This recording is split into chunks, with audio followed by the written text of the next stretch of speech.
You close the door, you press one button. 20 minutes of scrubbing just disappears. Inside that quiet box, no hands ever touch a single plate. Yet somehow it comes out cleaner than you could manage at the sink, using less water than a running tap. So how does a sealed machine wash dishes without a sponge in sight? Let's slice the dishwasher open and watch the whole cycle, one step at a time. Here is the secret the whole machine is built around. A dishwasher does not scrub, it sprays. Hot water, aimed with force, does every bit of the cleaning.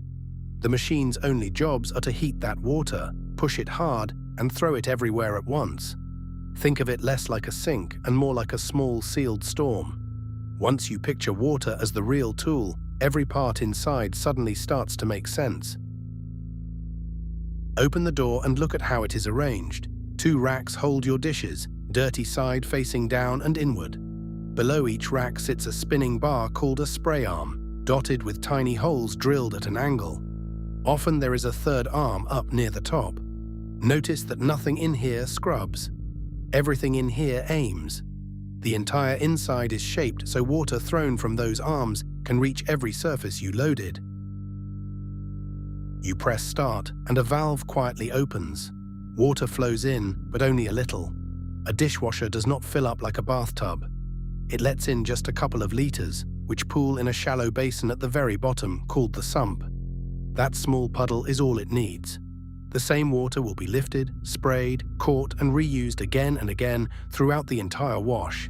That is how it stays so thrifty. Cold water cannot cut through grease, so at the bottom of the sump, a heating element begins to glow. The very same idea as the coil inside a kettle. It warms that shallow pool to around 140 degrees Fahrenheit, far hotter than your hands could ever stand. Heat softens fat, loosens dried-on food, and wakes up the detergent. The machine often waits here, holding that temperature before it sprays a single drop. Now a small latch door springs open on the inside of the main door. Your detergent drops into the hot water waiting below. These chemicals are not really soap. They are enzymes and mild alkalis that break protein and starch apart at the molecular level, much the way your own gut breaks down a meal. The hot water then carries them everywhere. Grease you would have scrubbed at for a minute simply loosens and dissolves. Under the sump sits the true heart of the machine, a pump spun by an electric motor. It draws the hot, soapy water up from the basin and shoves it upward under real pressure. This is the muscle of the whole system. Without it, water would only trickle and dribble. With it, that small puddle becomes a powerful supply, forced up hollow channels that feed straight into the spinning spray arms above and below your dishes. Watch a spray arm closely as it moves.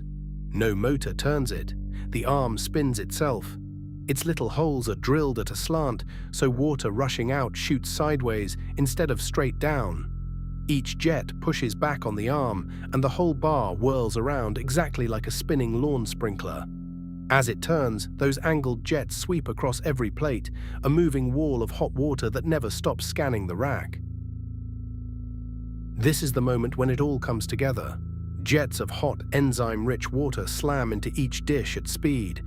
The sheer force blasts loose crumbs away. The heat melts grease right into the stream. The detergent breaks down whatever is stuck on tight. Together they lift the food off the surface and wash it downward, falling back toward the sump. No sponge could reach this evenly. The water touches every face at once, over and over. But that runoff is now full of food. So before the water gets reused, it passes through a filter at the bottom, a fine mesh that traps crumbs, seeds, and bits of soggy label. Clean enough water drops back into the sump, ready to be pumped and sprayed all over again.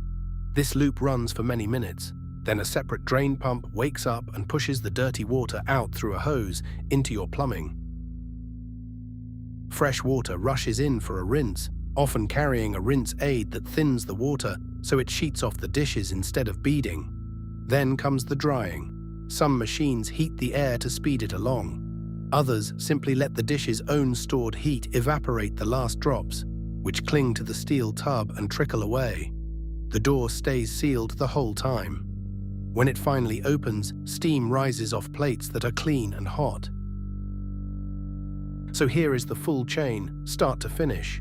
The valve fills the sump, the element heats the water, the dispenser releases the detergent, the pump pressurizes it all, the angled spray arms spin themselves and aim, the jets blast the dishes clean, the filter catches the loosened food, the drain pump empties the dirty water out, a rinse follows, and then a dry. One button, one sealed storm, and not a single hand reaching inside. No scrubbing, no magic, just hot water, aimed with care, doing the very same job your hands would do, only everywhere at once and never tiring. That is the quiet machine humming away in your kitchen. The next time you press start, you will know exactly what that little storm is doing behind the door. Thanks for watching The Cutaway. We will see you inside the next everyday machine.